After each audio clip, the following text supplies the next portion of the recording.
এই সপ্তাহে বেঙ্গল টপার দুই মেগা সিরিয়াল পরশুরাম আজকের নায়ক ও রাঙামতি তীরন্দাজ শীর্ষস্থানে রয়েছে এবং পেয়েছে। এদের রেটিং হলো 7.5 এবং দ্বিতীয় স্থানে রয়েছে জগদ্ধাত্রী। জগদ্ধাত্রীর ঝুলিতে রয়েছে 6.9 এবং তৃতীয় স্থানে রয়েছে পরিণীতা। পরিণীতা পেয়েছে 6.8 এবং চতুর্থ স্থানে রয়েছে ফুলকি। ফুলকির ঝুলিতে রয়েছে 6.5 এবং পঞ্চম স্থানে রয়েছে চিরসখা। চিরসখার প্রাপ্তি হলো 6.4।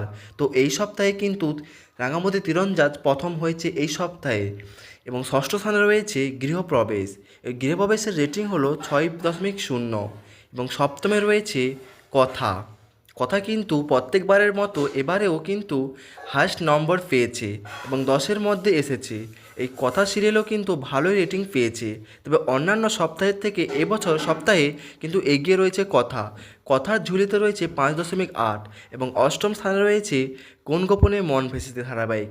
এই ধারাবাহিকটির রেটিং হলো 5.4। তবে কোন গোপনে মন ভেসেছেও কিন্তু এগিয়ে এসেছে, তবে পিছিয়ে গেছে গীতা এলএলবি। গীতা এলএলবির কিন্তু দেখা সাক্ষাৎ মিলল না প্রথম 10-এ এবং 9-এ আছে চিরদিনই তুমি যে আমার। এই সিরিয়ালটি পেয়েছে 5.2 রেটিং এবং এই রেটিং পেয়ে কিন্তু নবম স্থানে রয়েছে। এবং সব থেকে দশম স্থানে রয়েছে দুটি মেগা সিরিয়াল। দুটি মেগা সিরিয়ালের মধ্যে দশম স্থানে রয়েছে অনুরাগের ছোঁয়া এবং রোশনাই। আর যদি আপনারা 11 থেকে 20-এর মধ্যে যে সিরিয়ালগুলি রেটিংগুলি জানতে চান, তাহলে এই চ্যানেলটিকে এক্ষুনি সাবস্ক্রাইব করে একটা লাইক দিয়ে পরের ভিডিও দেখার জন্য ওয়েট করুন। অবশ্যই পরের মেগা সিরিয়ালগুলি আমি নিয়ে আসব। তো এই ছিল আজকের সপ্তাহের টিআরপির তালিকা।